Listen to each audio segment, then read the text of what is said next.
Welcome, people. Welcome, welcome, welcome. Hello, Bob. How are you today?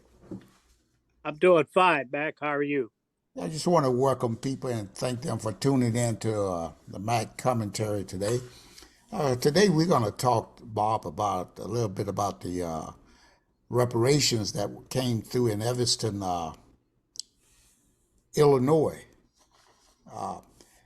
It's the first reparation initiative developed by the city of Evanston. Is the restorative housing program. Now, that program acknowledges the harm caused to African American Black Evanston resident due to discriminatory housing policies and practices and inaction on the part of the city from 1919 to 1969, Bob. There's been a lot of talk of reparation throughout the federal and local governments nationwide. And now Evanston, like I said, they've become the first city in the United States to put money in the hands of Black residents affected by years of discrimination. And as quoted by Robin Sue Simmons, the founder and executive director of the First Repair and chairperson of the city's reparations committee, she stated, "I am excited to see that over 100 municipalities have followed in their inspiration and what's happened in Evanston. We all look forward to seeing more legislation put into law and then into practice and then dispersed." Now, she is the founder and executive, as I stated, of the director of the First Repair. She's also a former alderman woman in Evanston, which has a 16% Black population and is located about 12 miles north of Chicago, and has been a pioneer in bringing reparations to one of the Black communities affected by the aftermath of slavery in the United States. Most federal policy is implemented with a spark in a local community, a grassroots leader. Most other areas of government we look at hyper locally, and then it trickles up to our congressional leaders, she stated. But Simmons recalled just having her own city in mind when she started out on the journey of repairing harm to the dwindling number of Black residents in the community.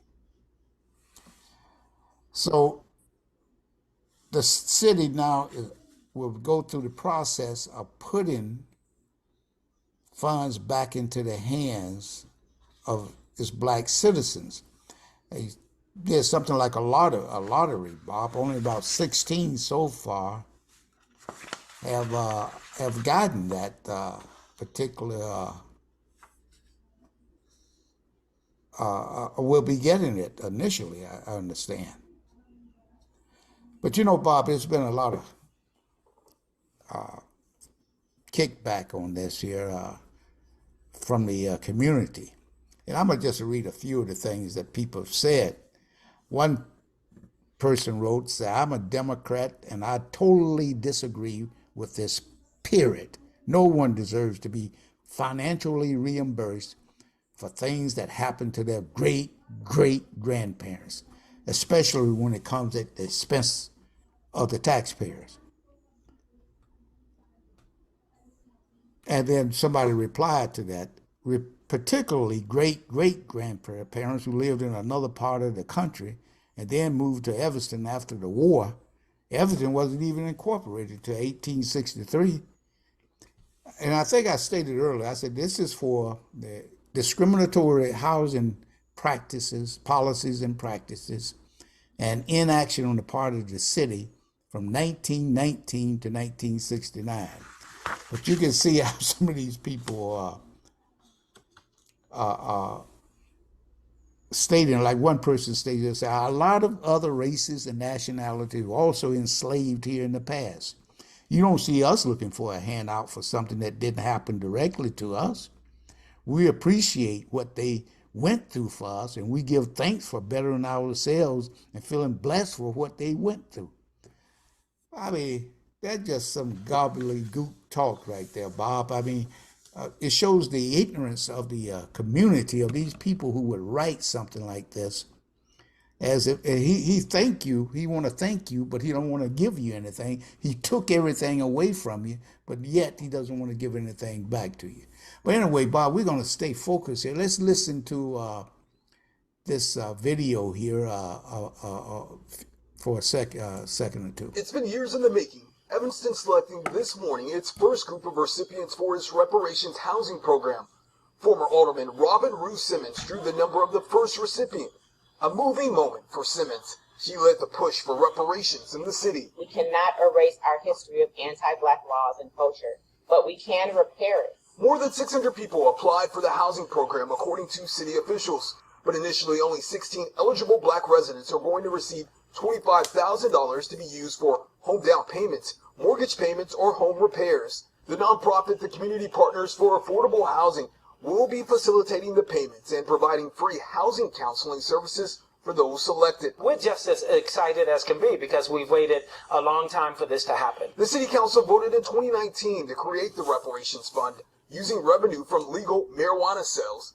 Evanston will be the first city in the nation to pay reparations to some of its Black residents. What it says is reparations is no longer a fringe issue. It is a mainstream issue. People aren't talking anymore about whether there should be reparations. The debate is at what forms and how it can move forward. Reverend Dr. Michael Neighbors is the president of the Evanston North Shore branch of the NAACP. He says this is just the first step in Evanston to repair the harms of the past. This is only 4% of this $10 million that's been set aside by the city of Evanston for reparations. It's a 10-year program. Will Jones, ABC 7 Eyewitness News. That was just a little take on what's happening there, how it came about that they voted on this and everything, and in order to come up with the reparation for that city of Evanston there. But what surprises me so much, and it shouldn't be a surprise to us, Bob, is how, if you go back and you look at just recently here, as what's been happening in this country with the war going on over in the Ukraine, and what is happening over there, and how and what they're doing for the Ukrainians.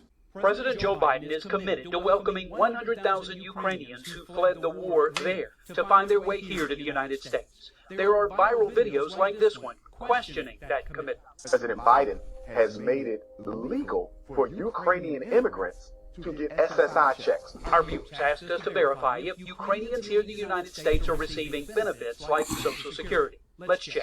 Our sources are the Social Security Administration, the Office of Refugee Resettlement, the Uniting for Ukraine program, and immigration lawyer Charles Cook. According to Cook, there are 3 ways Ukrainians can legally seek refuge here. One is through the Uniting for Ukraine program. Those who qualify can stay in the U.S. for up to 2 years as humanitarian parolees and receive some benefits. They're eligible for food stamps. They're eligible for supplemental Social Security, SSI.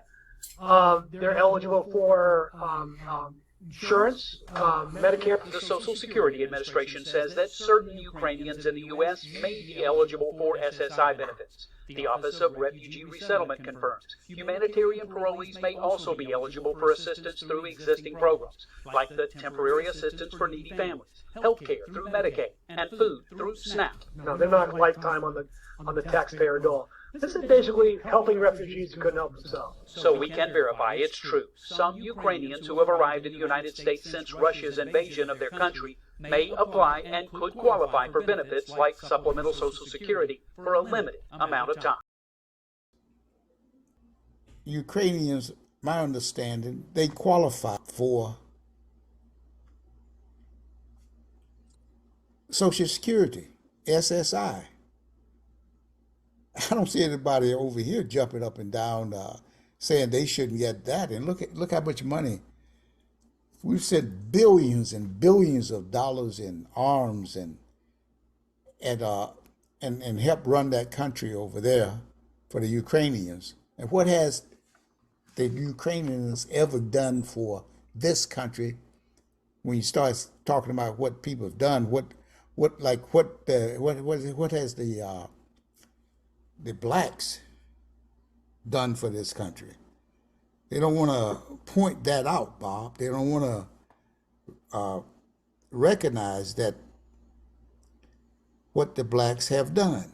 And not only are the Ukrainians getting these Social Security checks, some Afghanistan families get free housing. So the federal assistance is available for the Afghan evacuees. So everybody gets money. I can recall that these people here suffered all this time there in Evanston, who wanted decent housing for their families, and they never could get that because Evanston, the city of Evanston, they supported discriminatory practices in that city.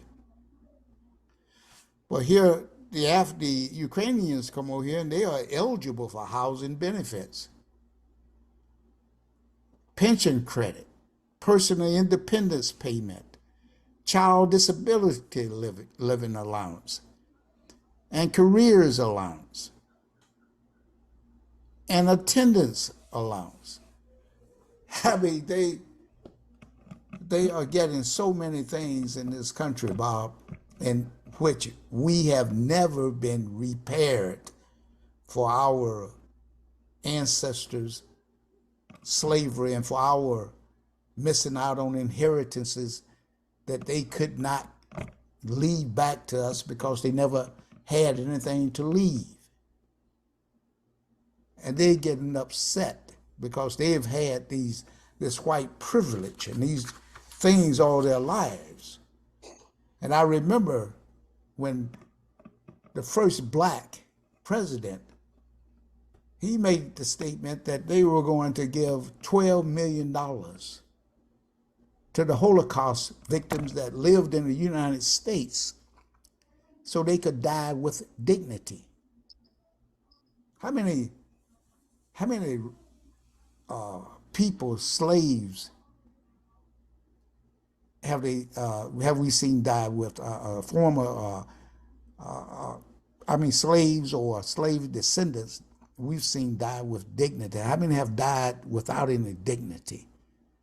We've seen some may have died with dignity, nothing to do with any reparations or anything.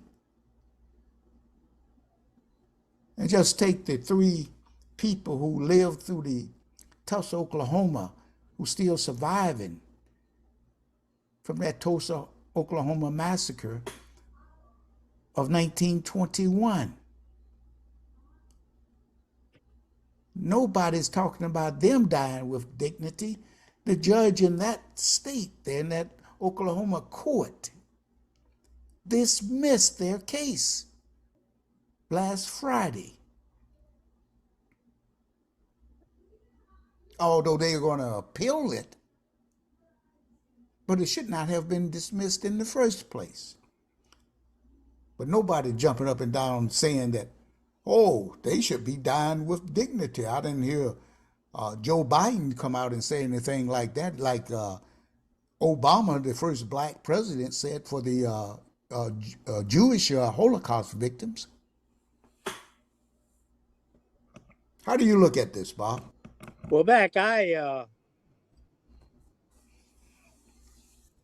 I've got a different view of this today that I had several years ago. Let's take those people in Evanston. First of all, if you think about it, if I think about it, all the newspapers, television programs, and so forth, they are designed for people with a 5th grade education.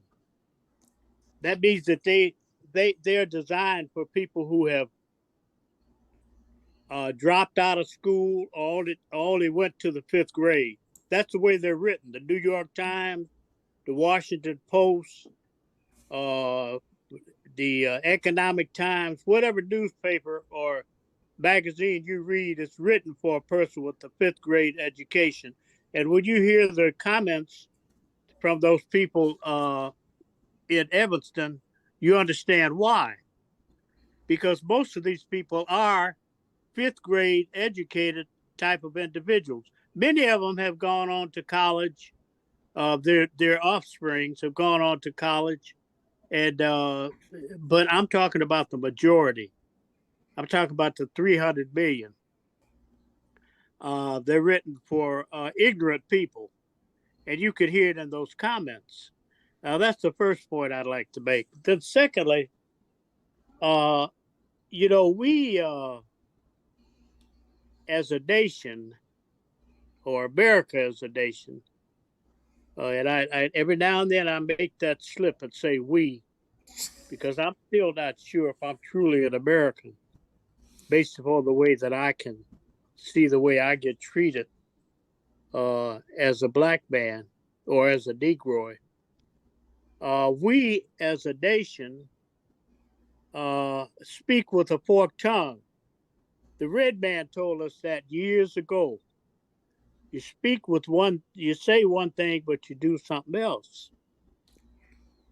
The Negroid helped construct this country and paid into the Social Security system in order to, at some point in time, because employers, many of them didn't have pensions and so forth, and they may live beyond 65 years old, so they give them a pittance of what they made while they were working in order to not have people just dropping dead on the street from starvation and malnutrition.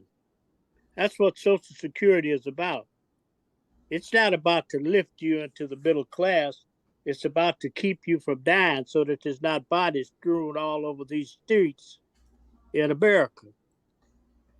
And these people that are coming over here, that's number two. Then thirdly, the people that are coming over here taking advantage of the Social Security system are Caucasoids. And the Caucasoids are going to take care of Caucasoids no matter where they are on this planet. And why is that? Because they realize that they're only 5 to 10% of the population of the planet. And they know that they can't go around kicking people of the Caucasoid race because it would give a bad impression to the 90% who are not Caucasoids. So they want to present an image how we take care of our own. And we don't give a damn about you. Because whether you'd like it or not, you're a part of what Bob calls the bigger nigger syndrome. And that's all I see. I see the fact that that the black man, no matter where, and you could call yourself colored, people of color or whatever, you're still not Caucasoid. No matter where you are on this planet, you can pretend that you're a Caucasoid. They'll let you in for a minute, but if you get out of hand, they got something for you, just like they did the Japanese during World War II, or just like they did the Vietnamese during the Vietnam War, or just like they just recently did the Afghanis. You may think you're a Caucasoid, but you ain't nothing but a big nigger. That's all. Look at yourself in the mirror. You're not a Caucasoid, and even the Caucasoids are not white. They've developed this image to present themselves so that they could be better than those that are not the same color that they are, or a lighter complexion that they are. So that's what I see happening. And these people that are doing that in Evanston, think about it. I think they said they picked out 100 or 140 of them to get these so-called reparations. These aren't reparations. All these are trying to cover up their racist behavior many years ago when they didn't want niggas moving in their neighborhood. They didn't want to finance niggas. The Federal Housing Administration didn't want to finance niggas because they were running the operation. The Caucasoids were. Caucasoid niggas didn't want to give Negroid niggas the benefit of their work into these systems. They paid taxes just like the Caucasoid niggas did, and they don't want them to get them the benefit of that. So when I think about these things, I see it for what it is. It's ignorance, wholesale ignorance among Caucasoids who still think in 2023 that they're better than their brothers and sisters that they say they believe God of their understanding put on this earth like it put them on this earth, which is a lie. I don't think they believe that. The only time they believe it is when they're in their own neighborhood or in their own kitchen or sitting at their dinner table with all Caucasoids that they think are better than every other child of God. That's my take, Mac. That's great, Bob. I mean, there was eloquent observations there that you made and statements that you made regarding this whole thing with Evanston, because I agree with you, as I stated at the start of this show here. This reparations that they call that a repairing of wrongdoing there in Evanston was for discriminatory housing policies and practices and inaction on the part of this city from 1919 to 1969. Now, if people should be able to read that and get that clearly in their heads, you know, what it was about. It has nothing to do with slavery. This was after slavery. We still have a reparation for slavery, like you stated, that should be in the works as well. More so than all these other discriminatory things. Because maybe if we had been paid the $97 trillion that our descendants, our ancestors had earned, maybe if they had been paid, maybe we wouldn't have this discussion if that had been taken care of. And we definitely, Bob, we're in a time here when people talk about, they try to throw slavery in with this here. I mean, all of this is a result of slavery in this country, but let's say we all came over here on the same boats that brought the people to Ellis Island. They would have still, I believe we would have still experienced this same situation here of discrimination in housing. And we're being discriminated like that even today. A lot of people don't want to recognize that. And as one guy made the statement, he said, what was taken from black people didn't end with slavery.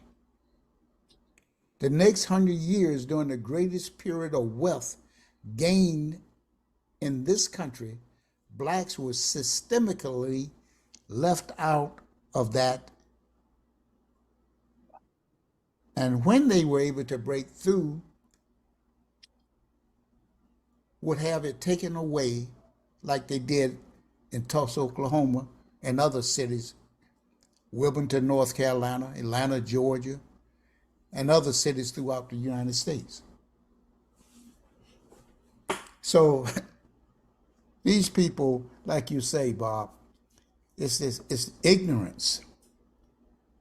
And I think that they can, if they go on and make this, make the playing field equal, I think we, black Americans, then if we don't make it then you can say, oh well, we through now, we did it. And we gave them what they want. Would do that. And I've heard some people say, oh well, maybe we don't need that because they're gonna just go out and blow the money. Well, it's their money, they do whatever they want to with it. But I don't think every black person in this country, if they got the 350,000, that's what we're talking about, Bob, $350,000 for reparations for slavery, each black. I don't think each one is going to go out there and take that money and spend it on frivolously, or just. I think some are going to be very cautious about how they spend that money because they want to leave. Many, I would say the vast majority, they want to do something for their offsprings and for their grandkids and their descendants. I mean, that they leave behind. So, Bob, with that, we're going to keep an eye on Evanston. We're going to keep an eye on the rest of this reparation talk that's going on. And we're going to try to follow up some things here with things that's happening today. Like maybe we'll talk about the climate alarmists and what they are fretting over. That there's too many Africans and Indian babies on World Population Day.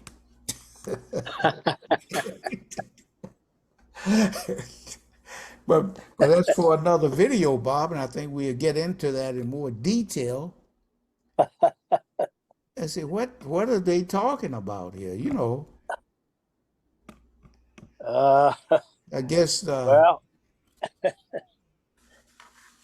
oh boy, I don't know, man. Yeah. But anyway, Bob, I want to thank you for coming on today, man, and sharing your vast knowledge of what's happening here. Because you, Mac, let me stop you for a minute. Go ahead. It's not vast knowledge. This is common sense, brother. It's common sense. I look at the same TV programs that probably 99% of the people look at, but I come to different conclusions. I see things, you know, somebody, I think it was Thoreau that said, some people see things as they are.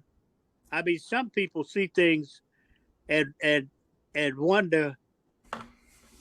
Some people see things and wonder why, but I dream dreams and ask why not. And that's really true for me, because you know, in the time that I've been on this planet, I've seen a whole lot of things, and I wonder, well, why is that like that? I mean, why would this is a child of God, just like God created every. If I believe, which I believe in my heart, I believe this. I wouldn't say this if I didn't believe it. I believe in God. I believe that there is a God of my understanding greater than Bob. Now I don't know how God thinks, because it would be presumptuous of me to think that my thoughts are as robust or as ubiquitous as God's thoughts. There's no way. So I just see things in Bob's little mind, that God created everything, the universe. You can go on that James Webb telescope and see another universe. So God created all this, and he created us in his image and likeness. That's what scripture tells us. And I think I probably read the same scripture that these other people who hate their brothers and sisters read. And if that's true, why is it that both of us could read scripture and get two different conclusions? Because one of us is probably not as intelligent as the other, or we don't want to be as intelligent. We read it and say, no, my mind is made up, so don't confuse me with facts. And if that's the case, that's one of the problems that we have in this world today. Well, Bob, People don't want to read scripture as it should be read. Very simply, it's very simple to love your neighbor as yourself and love God with all your heart, mind, soul, and strength. If that's true, that's real simple to do that. But Bob, it's because we won't allow ourselves that. well, you see, Bob, a lot has to do with most people. They don't understand critical thinking. You know what I mean? And they don't do any critical thinking as you do. I mean, I would say the vast majority of people, because they don't teach that in schools. They maybe started now, but for years ago they didn't teach that. The only way you would have to be an individual who questioned things, as to why is this like this, why is that like that. And if you wasn't critically asking those questions of yourself and asking other people to give you some explanation or researching that, you wouldn't know and you wouldn't care. And also, the world is based on a pecking order, they tell me. If you right. If you've been told that you're on the top and you are the best and you're the superior one, and you got these privileges because you are this certain type of person, then it's something that's ingrained in you, Bob, from the time that you were little in your mother's womb. And they tell me that babies can feel things, and as you come out of that womb and you live in your toddler years, you are imbued with all of this type of negative information and this superiority, this privilege. You can't help it. So when you grow up, if you are a racist, or if you hate this other person because of their color, or you think this other person is ignorant, he's as you state, a nigger, and you are superior over him. I mean, if you were raised that way, no matter what you have learned in your life, that's going to still be etched in your brain, Bob. So every time, like you state, whenever they see one coming towards them, they will be frightened. I remember as a kid, Bob, I used to hear so many things about, I never had any problem with any Caucasoids, as you call them, during that time. I mean, the ones I ran into either ran a store or something like that. You see them on the street. But this one particular time, I had heard all these other things about them. Hey, boy, they'll get you. They'll beat up. They'll beat you, blah, blah, blah. I never had a problem like that. But I used to walk to the movies theater. And by walking, I would go down this main thoroughfare to get to the theater. And I was be about 11 years old, I would say. And I would see these 5 Caucasoid boys walking towards me. Oh, the first instinct I had was, oh boy, these guys might try to jump me, But we passed each other. Nobody said anything. They didn't say anything to me. I didn't say anything to them. But I had this apprehension because this is what I had been told, Bob. And maybe they didn't even see me because they say niggers don't really exist. You follow?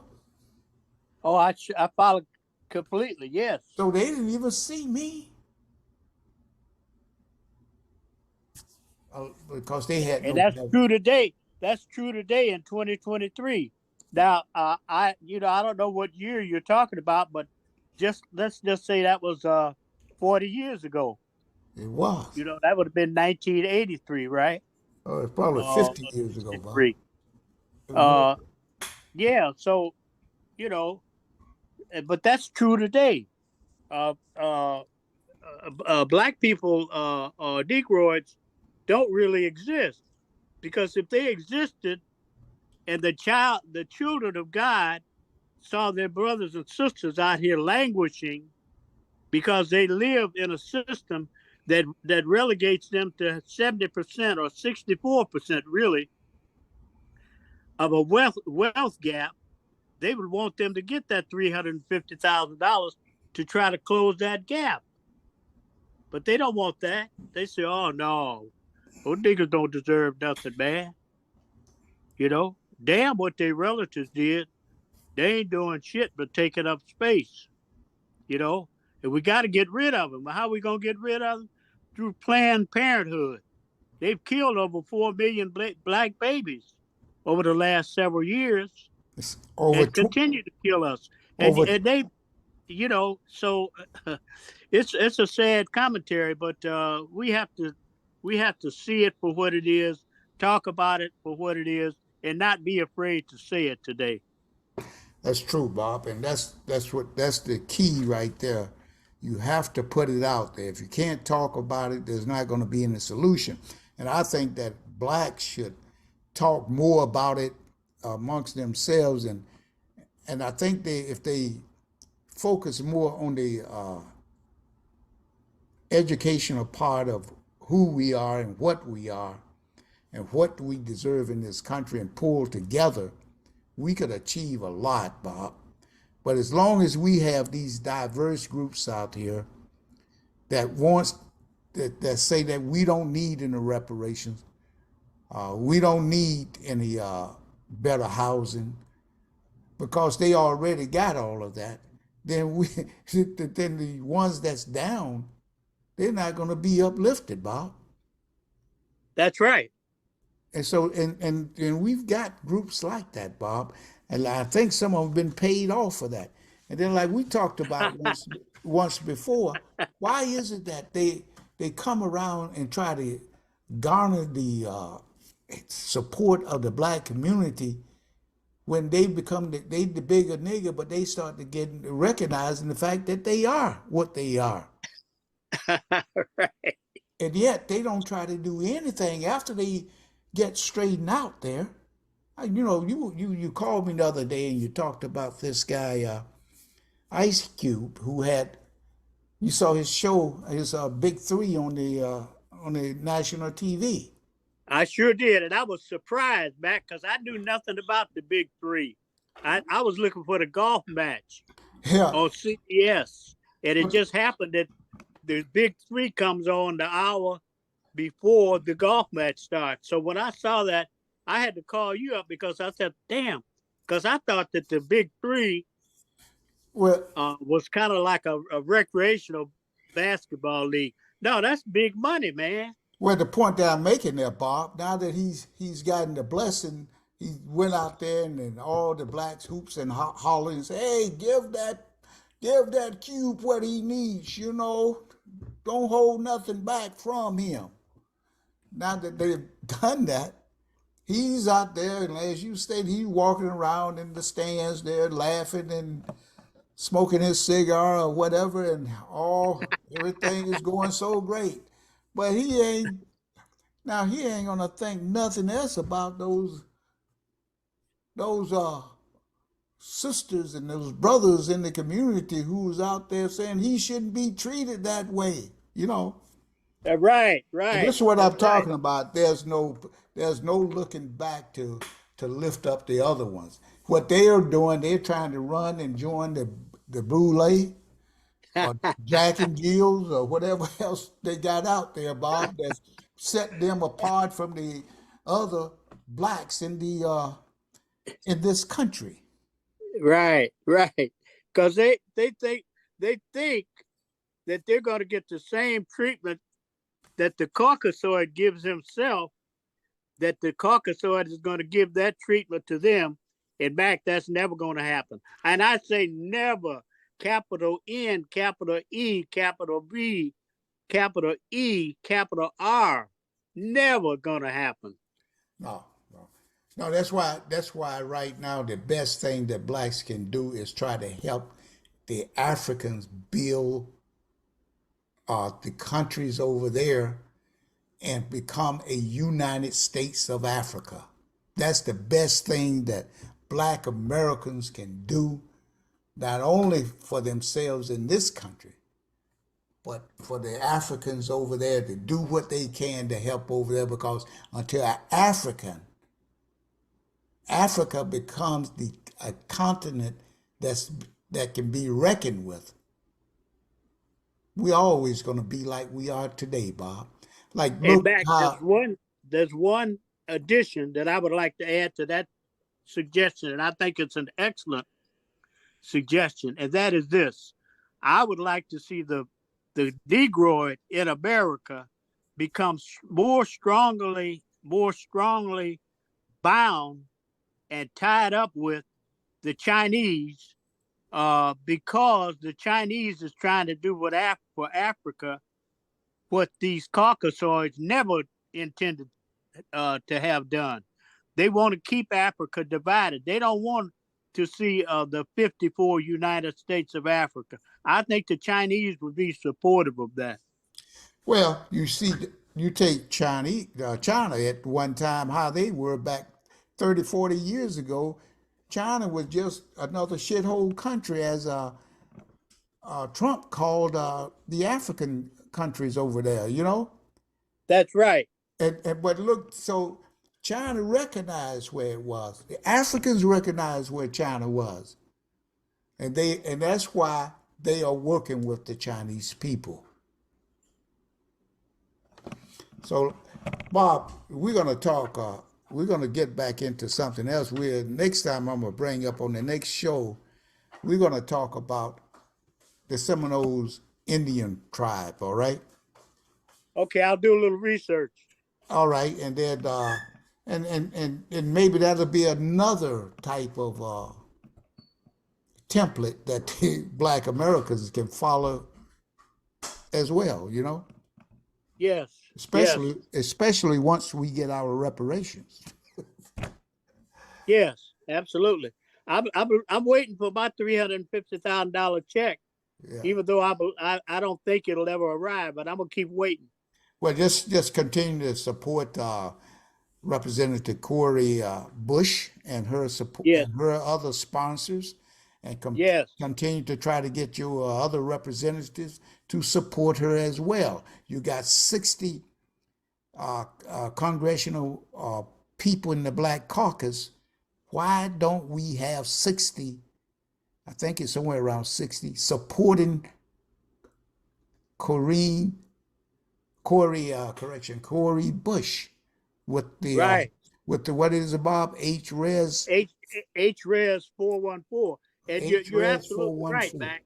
I mean, why is it we can put a bill before Congress for billions of dollars for some Caucasoids fighting a war that has nothing to do with us, and yet we can't even get a bill to be put up for vote so that the descendants of slaves can get $350,000 for something that we helped build. We built the White House. We built the Capitol. A Black man laid out the whole architecture of the of the Washington D.C. area. You know, so Right. Yeah, you're right. Support Cori Bush's H.RS 414. Get your Congress people involved in that. Start a discussion. Start talking about it. Let people know we're serious about this. We're not just out here a bunch of niggas running through the streets yelling, fire, fire. No, we're saying, let's put out the fire. Because I'm going to tell you this, I lived during the rebellions of the 60s. And if we don't get that $350,000, I think it may not happen in my lifetime, but before you know it, there's going to be all kind of fires. When a black man wakes up, the Negroid wakes up and find out how he's getting screwed every day, 64 cents on a dollar for working the same job that the Caucasoid works, he's going to be highly pissed off.